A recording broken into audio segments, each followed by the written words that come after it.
À 4 heures du matin, près des Canaries, un événement inhabituel se déroule. 57 camions, soi-disant remplis d'aide humanitaire, cachent un arsenal impressionnant. Fusils d'assaut, missiles anti-aériens, explosifs. Ibrahim Traoré, le leader militaire, décide de tout exposer. Ce choix soulève naturellement une question. Que signifie-t-il pour l'avenir du Burkina Faso ? Ce choix inattendu révèle une situation bien plus complexe qu'une simple saisie de matériel. Cette décision marque un tournant dans la politique sécuritaire du pays. Reste à comprendre quels pourraient être les effets, à court comme à long terme. Le Burkina Faso se trouve à un moment critique. L'interception des camions près des Canaries n'est pas un simple incident isolé. Derrière cette saisie se cache un projet bien plus vaste, impliquant des réseaux internationaux, de contrebande, de financement et des complicités locales. Ibrahim Traoré, par sa décision de rendre publiques ces informations, place la sécurité du pays au cœur du débat national. Ce n'est plus seulement une question de matériel saisi, mais de souveraineté nationale. Les enjeux sont énormes. La stabilité politique, la sécurité quotidienne des citoyens et la capacité de l'État à résister aux pressions externes. Ce moment pourrait être un tournant historique pour le Burkina Faso. Si cette crise est gérée correctement, elle pourrait renforcer la légitimité du gouvernement et mettre en lumière des fragilités du système. Mais si mal maîtrisée, elle pourrait conduire à des divisions internes et des tensions diplomatiques. La question est donc de savoir comment Traoré pourra naviguer cette situation complexe et quelles options s'offrent réellement à lui. Le Burkina Faso a été ébranlé par une découverte choquante. 57 camions remplis d'armes et de munitions, cachés sous des sacs d'aide humanitaire. Ibrahim Traoré, un jeune leader militaire, a décidé de briser le silence en exposant au grand jour ce matériel. Cette révélation a secoué la scène politique et sécuritaire du pays, avec des implications profondes pour l'avenir. L'opération n'était pas isolée, mais s'inscrivait dans un cadre bien plus vaste, un réseau mondial de trafic d'armes qui traverse des zones de guerre actives de la Libye au Yémen et relie des acteurs économiques et diplomatiques. Les autorités burkinabées ont rapidement sécurisé la zone et commencé à collecter des informations cruciales pour comprendre la portée de cette affaire. L'une des premières découvertes a été le montant impressionnant de l'opération. Près de 700 millions de dollars, une somme qui dépasse largement ce qu'un réseau de contrebande ordinaire pourrait accumuler. Ce chiffre a immédiatement attiré l'attention des médias et des experts qui ont vu dans cette affaire un projet structuré, bien organisé et potentiellement dangereux. Les forces de sécurité burkinabées ont ensuite lancé une série de perquisitions dans plusieurs caches suspectes à Ouagadougou où des armes supplémentaires et des documents cruciaux ont été trouvés. Ces révélations ont renforcé l'idée que cette affaire ne se limitait pas à un simple trafic d'armes, mais pourrait être le début d'une opération plus vaste visant à déstabiliser le pays. Au fil des découvertes, une interrogation s'impose.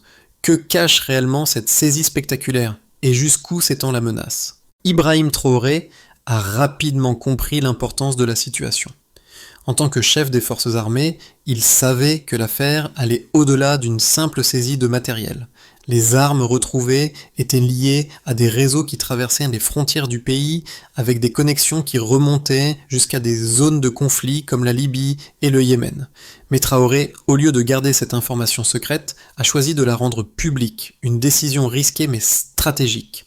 En assumant cette divulgation, il a non seulement défié les attentes, mais il a aussi instauré un nouveau cadre pour la discussion nationale. Ce choix marquait le début d'une nouvelle approche pour la gestion des crises de sécurité au Burkina Faso. L'impact immédiat de cette décision a été palpable. Les forces de sécurité ont intensifié les contrôles, renforcé la surveillance des frontières et commencé à établir des connexions avec les services de renseignement d'autres pays de la région. Les premières heures suivant la saisie ont vu un flux constant d'informations provenant de diverses agences qui ont permis de dresser un tableau plus clair de l'ampleur du réseau criminel. Cependant, malgré l'optimisme initial, des fissures ont commencé à apparaître. Des failles dans la surveillance frontalière et des soupçons de complicité locale ont émergé, mettant en lumière des fragilités au sein du système. Ces premières heures ont ainsi été marquées par des découvertes importantes, mais aussi par une série de questions difficiles. Peu à peu, l'enquête a conduit à une question centrale. Qui étaient les acteurs impliqués et jusqu'où le réseau s'étendait-il? Le déroulement des événements suite à l'interception des 57 camions a été rapide et décisif. Dès les premières heures, les forces de sécurité ont mis en place un périmètre de sécurité et ont commencé à inventorier le matériel trouvé. Ce qui semblait être une simple saisie de contrebande s'est rapidement transformé en un dossier de sécurité nationale. Les autorités ont découvert que le volume des armes et des munitions dépassait largement ce que l'on pourrait attendre d'un simple réseau local de trafic.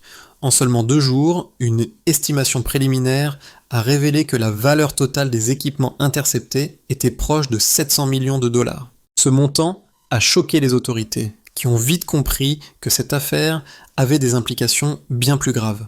En parallèle, des équipes spécialisées ont commencé à analyser les informations obtenues des chauffeurs arrêtés. Ces derniers ont révélé des détails sur les itinéraires empruntés par les camions qui ont été comparés à d'autres routes suspectes surveillées depuis plusieurs mois. Les premières analyses ont permis de relier les armes à des zones de conflit récentes, ce qui a renforcé l'idée que l'opération avait des ramifications internationales. À ce moment, Ibrahim Traoré a convoqué le Conseil national de sécurité pour informer les responsables politiques de l'ampleur de la situation.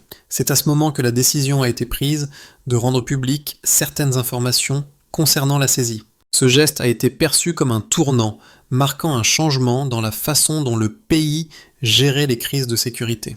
En exposant les preuves au grand jour, Traoré a voulu montrer qu'il n'y avait rien à cacher, que le pays prenait en main sa propre sécurité. Cependant, ce geste a aussi attiré des critiques. Certains ont estimé que cette révélation avait pour but de distraire l'opinion publique des problèmes internes du pays. D'autres ont vu dans cette affaire une tentative de renforcer la position de Traoré au sein du gouvernement. Quelle que soit l'interprétation, une chose était claire, la situation était bien plus complexe qu'elle ne semblait l'être au départ. Le pays était à un carrefour. Il allait falloir choisir une direction claire et déterminée pour éviter que cette crise ne dégénère en une instabilité plus profonde. Dès lors, l'enjeu devient clair. Cette décision peut-elle ouvrir une nouvelle ère, ou au contraire précipiter le pays dans un chaos politique et sécuritaire plus profond? Les premières analyses des armes interceptées près des Canaries ont révélé des données frappantes qui ont transformé l'affaire en une crise de sécurité majeure pour le Burkina Faso. Les 57 camions ne transportaient pas seulement des fusils d'assaut et des missiles, mais des stocks d'armement d'une ampleur bien plus importante que ce que l'on aurait pu imaginer dans le cadre d'un simple réseau de contrebande. Parmi les découvertes les plus choquantes, un chiffre est rapidement ressorti. Près de 25 000 fusils d'assaut AK-47, un type d'armement généralement utilisé par des forces organisées et non des groupes dissidents ou de petits trafiquants. Ce stock d'armes suffisait à équiper plusieurs unités de combat entières, ce qui a immédiatement changé la donne en termes de menaces pour la sécurité nationale. Mais les armes ne sont pas les seules à avoir suscité l'inquiétude. Un autre chiffre clé a été révélé lors des premières investigations. 13 millions de cartouches. Ce volume de munitions dépasse largement les besoins d'une confrontation isolée. Chaque cartouche impliquait un réseau d'approvisionnement complexe, soutenu par des financements constants et des relais logistiques à travers plusieurs continents. Ce chiffre mettait en lumière une organisation structurée et un projet à long terme, et non pas une opération ponctuelle. En parallèle, les autorités ont découvert des explosifs et des équipements militaires avancés qui, au-delà de leur fonction immédiate, témoignaient d'une intention de déstabiliser les structures du pays sur le long terme. Mais les découvertes ne s'arrêtaient pas là. Les autorités burkinabées ont également réussi à récupérer des documents qui ont permis de reconstituer une partie du circuit financier.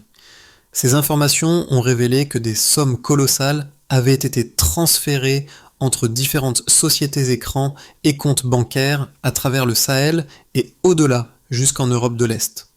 L'estimation des fonds impliqués dans cette opération dépassait largement les 700 millions de dollars. Ce montant a été l'un des facteurs qui ont permis aux enquêteurs de confirmer que ce trafic d'armes n'était pas un simple acte opportuniste, mais bien une tentative coordonnée de financement de violence à grande échelle. La découverte des numéros de série des armes, partiellement effacés, a également permis de remonter à d'autres conflits actifs dans la région, notamment étant en Libye et au Yémen. Ces armes provenaient de stocks militaires utilisés dans ces zones de guerre, ce qui indiquait que le réseau de trafic avait des connexions transnationales bien établies. En croisant ces données, les autorités ont pu relier cette affaire à des conflits géopolitiques plus larges, impliquant plusieurs acteurs internationaux. Il devenait évident que ce réseau avait des ramifications bien plus profondes que ce qui était initialement supposé. Ces révélations ont eu un impact immédiat sur les autorités du Burkina Faso. Non seulement elles ont démontré l'ampleur de la menace, mais elles ont aussi mis en évidence la vulnérabilité du pays face à des acteurs externes et internes qui cherchaient à déstabiliser l'ordre public. Ibrahim Traoré, après avoir pris connaissance de ces données, a rapidement convoqué une réunion du Conseil national de sécurité pour évaluer la situation. Les premiers rapports ont montré que cette affaire avait des répercussions bien plus vastes qu'une simple crise de contrebande. Il s'agissait d'une tentative de perturber la souveraineté du pays en exploitant ses faiblesses. Les autorités ont immédiatement renforcé la surveillance des frontières et mis en place des dispositifs de sécurité renforcés dans les zones sensibles. Cependant, malgré ces mesures urgentes, des questions demeuraient. Une incertitude persiste toutefois. Si ces armes et munitions étaient destinées à des groupes armés qui en étaient les bénéficiaires finaux, et quel rôle exact jouaient les acteurs internationaux dans cette opération complexe? La réponse à ces questions était cruciale pour déterminer les prochaines étapes de l'enquête et la manière dont le pays pourrait contrer cette menace. Il était devenu évident que cette affaire allait bien au-delà des frontières du Burkina Faso et impliquait des enjeux géopolitiques majeurs. À mesure que les détails de l'affaire se dévoilaient, deux arguments opposés ont commencé à émerger parmi les analystes et les observateurs internationaux.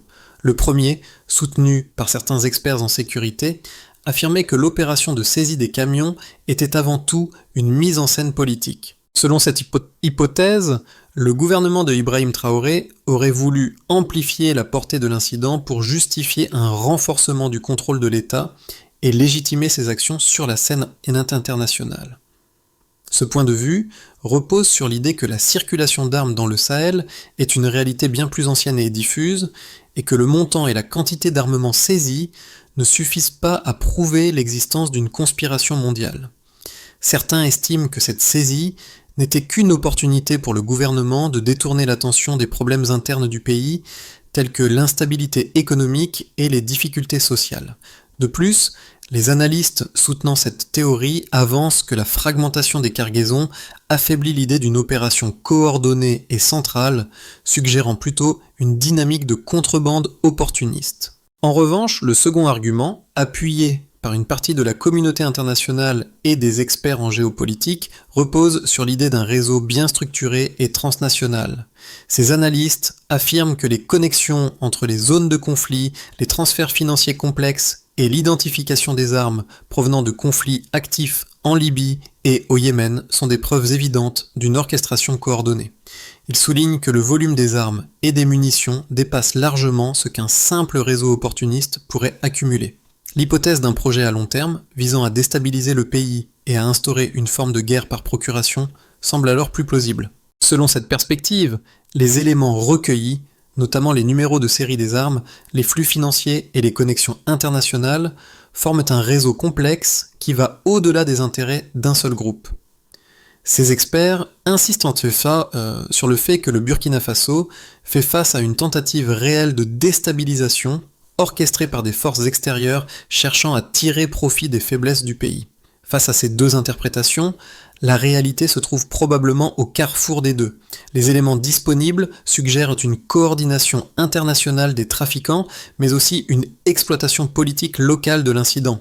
Cependant, les faits concernant la traçabilité des armes et la stratégie logistique impliquée dans l'opération laissent penser que la vérité se trouve bien au-delà d'une simple manœuvre politique. La question n'est donc pas de savoir si l'opération est manipulée, mais comment le Burkina Faso, sous la direction de Ibrahim Traoré, peut utiliser ces informations pour renforcer sa position nationale et internationale face à la menace. À ce moment de l'enquête, une révélation clé a profondément changé la donne. L'existence d'un gouvernement fictif, déjà prêt à être activé par les conspirateurs. Cette découverte a apparemment anodine au départ, a fait basculer l'affaire d'une simple opération de contrebande vers une tentative plus systématique de renversement institutionnel. Les documents retrouvés parmi le matériel saisi, détaillant une structure gouvernementale illégale, ont été un véritable choc pour les autorités burkinabées. Ces papiers ont révélé des noms, des contacts et des organisations qui semblaient prêts à prendre le pouvoir en cas de déstabilisation. Cela a montré que le réseau impliqué ne se contentait pas de financer une insurrection, mais qu'il préparait une alternative politique prête à émerger une fois les forces de l'ordre et l'administration affaiblies. Cette révélation a aussi clarifié les liens entre les acteurs locaux et internationaux et la nature de la manipulation géopolitique. Ibrahim Traoré, face à cette découverte, a renforcé ses efforts pour exposer au public cette menace imminente tout en consolidant le soutien national et international. Cette prise de conscience a marqué un tournant dans l'enquête, soulignant l'ampleur de la menace à laquelle le Burkina Faso faisait face. Les conséquences immédiates de l'affaire ont été multiples et se sont manifestées à différents niveaux. Au niveau national, la saisie des 57 camions a provoqué une réaction rapide des forces de sécurité, qui ont renforcé la surveillance des frontières et intensifié les contrôles sur les routes commerciales. Cette réactivité a montré un changement significatif dans la gestion des crises par le gouvernement burkinabé. Toutefois, cette première victoire a également mis en lumière plusieurs faiblesses structurelles, notamment des lacunes dans le renseignement et la surveillance des activités illégales à la frontière. Ces failles ont créé une pression supplémentaire sur Ibrahim Traoré, qui devait maintenant naviguer entre renforcer la sécurité et éviter de susciter des tensions internes qui pourraient affaiblir son pouvoir. Au niveau économique, l'impact a été ambivalent. À court terme, l'exposition publique de cette affaire a généré de l'instabilité. La confiance des investisseurs a été ébranlée et le marché local a connu une volatilité accrue avec une dépréciation de la monnaie nationale. Toutefois, la transparence dans la gestion de la crise a aussi permis de rétablir un certain contrôle, attirant de nouveaux partenaires régionaux intéressés par la sécurité et la reconstruction du pays. L'ouverture vers des collaborations alternatives a renforcé l'idée que, même face à une menace majeure, le Burkina Faso pouvait tirer parti de cette situation pour se réorganiser sur le plan économique. Sur le plan social, l'affaire a renforcé la vigilance collective. Les citoyens, qu'ils vivent en milieu urbain ou rural, ont pris conscience des dangers qui pesaient sur leur sécurité. Les discussions dans les écoles, les marchés et au sein des familles ont amplifié un sentiment de solidarité et de responsabilité partagée face à la préservation de la souveraineté du pays. En outre, la reconnaissance des forces de sécurité, longtemps critiquée, a connu un renouveau. La société civile a commencé à voir ces institutions non seulement comme des acteurs de maintien de l'ordre, mais aussi comme des garants de de la stabilité du pays. À l'échelle régionale, l'affaire a eu des répercussions immédiates. Les pays voisins, comme le Mali et le Niger, ont renforcé leur propre surveillance et ont commencé à échanger davantage d'informations sur les réseaux de contrebande. Cette coopération accrue a permis de démanteler plusieurs réseaux similaires dans la région, illustrant ainsi l'impact positif de la transparence et de l'action coordonnée dans la lutte contre le trafic d'armes et les groupes armés. Les instances africaines ont cité le Burkina Faso comme un exemple de résilience et d'initiative dans la gestion des crises sécuritaires. La coopération transnationale a pris un nouveau tournant, consolidant l'idée que la stabilité d'un pays est étroitement liée à sa capacité à s'adapter aux menaces extérieures tout en renforçant ses propres institutions. Dans ce contexte, l'histoire de l'interception des camions a dépassé le cadre d'un simple événement national. Elle est devenue un symbole de lutte pour la souveraineté et la sécurité collective, un modèle pour d'autres nations confrontées à des menaces similaires. Le leadership de Ibrahim Traoré, même si controversé, a donné une direction claire pour le pays, renforçant l'idée que la gestion de la crise passait par une action unifiée et déterminée. Les répercussions de cette affaire se sont également faites sentir au niveau diplomatique. Les relations avec certaines puissances extérieures ont été mises à l'épreuve, mais l'agilité diplomatique du gouvernement burkinabé a permis de maintenir des partenariats solides, en particulier avec les pays voisins. Cependant, le défi demeure pour le Burkina Faso. Comment capitaliser sur cette victoire pour créer un futur plus stable tout en gérant les pressions géopolitiques croissantes. Le pays se trouve à un tournant où chaque décision pourrait influencer son avenir à long terme. Alors que le Burkina Faso se remet de la crise provoquée par l'interception des camions, 3 trajectoires possibles émergent pour les 6 à 12 prochains mois. Chacune de ces trajectoires présente des défis différents et des résultats potentiels contrastés en fonction des choix que fera le gouvernement de Ibrahim Traoré. Le premier scénario envisage une trajectoire de continuité. Dans ce cadre, le gouvernement parvient à stabiliser la situation sans changements radicaux. La réorganisation de la sécurité, bien que nécessaire, est lente et progressive. Les autorités renforcent les contrôles à la frontière, mais le pays continue de lutter contre les défis économiques internes, notamment l'inflation et le chômage. Sur le plan diplomatique, le Burkina Faso réussit à maintenir ses relations avec ses partenaires régionaux tout en cherchant à obtenir davantage de soutien international pour ses initiatives sécuritaires. Cependant, la situation interne demeure fragile et les tensions politiques pourraient ressurgir si les réformes économiques ne produisent pas de résultats tangibles. Dans ce scénario, le pays pourrait se stabiliser, mais sans percée significative en matière de développement.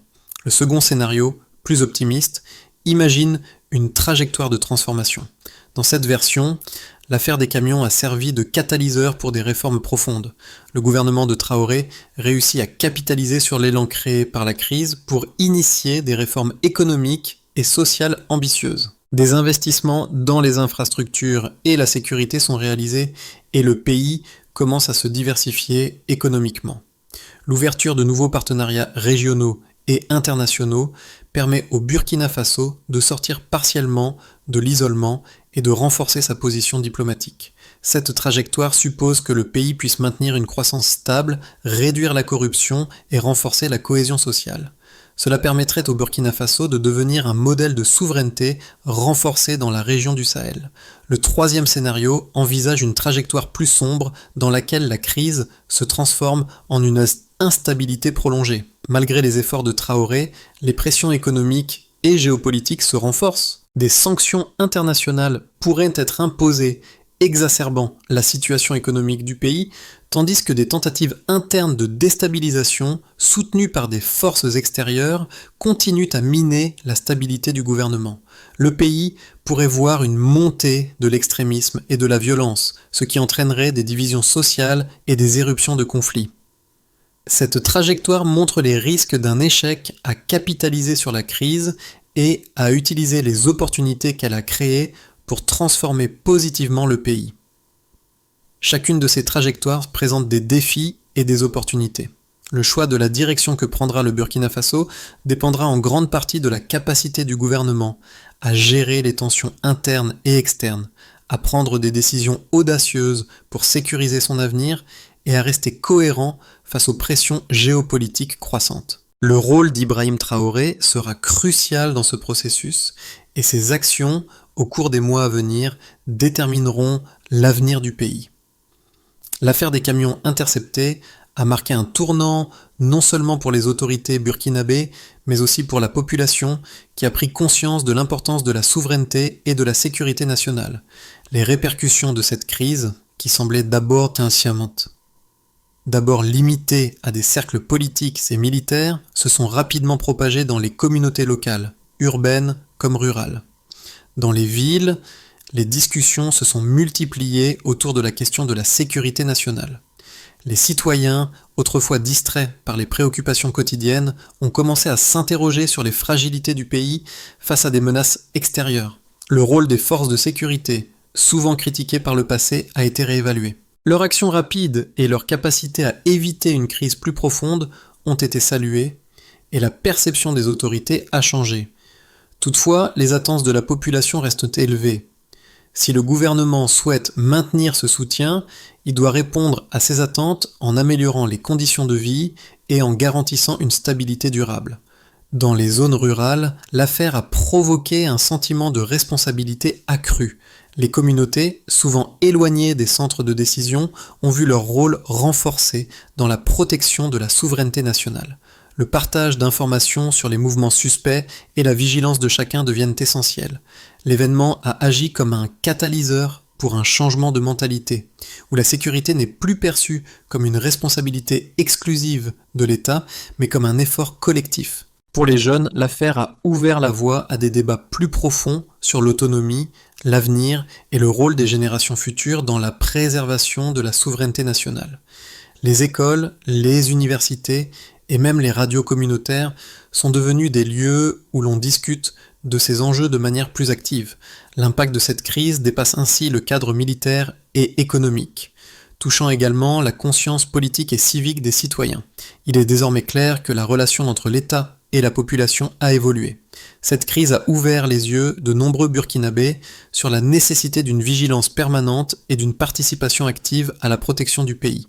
Face à la crise déclenchée par l'interception des camions, le Burkina Faso a besoin d'une feuille de route claire et détaillée pour sortir de cette situation de manière durable et positive. Les autorités, sous la direction d'Ibrahim Traoré, ont déjà pris des mesures immédiates pour sécuriser les frontières et renforcer les capacités des forces de sécurité.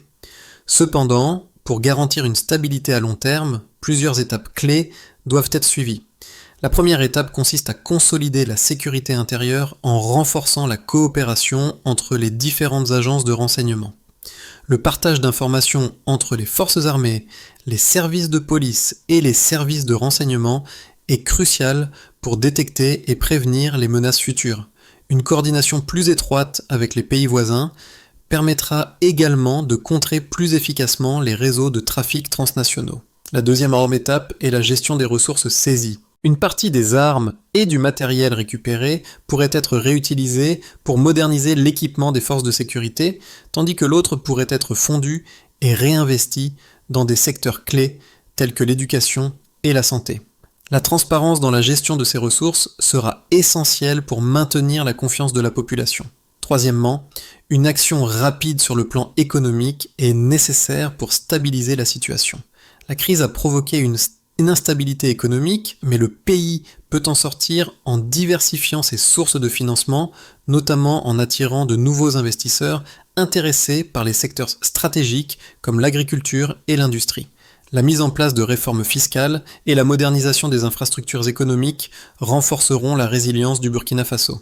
Enfin, une communication publique claire et régulière est essentielle pour éviter la propagation de rumeurs et pour maintenir l'engagement de la population. Les autorités doivent être transparentes sur les progrès réalisés et les défis à surmonter, tout en maintenant un dialogue ouvert avec les citoyens. Le parcours de cette solution nécessite un engagement collectif, une vision à long terme et une volonté politique ferme. Si ces étapes sont suivies avec rigueur, le Burkina Faso pourra transformer cette crise en une opportunité de renforcement de sa souveraineté et de son développement. L'interception des camions chargés d'armes, le 16 août 2025, a été un tournant décisif dans l'histoire récente du Burkina Faso. Ce moment, en apparence anodin, est devenu le symbole d'une nation qui refuse de se laisser déstabiliser par des forces extérieures.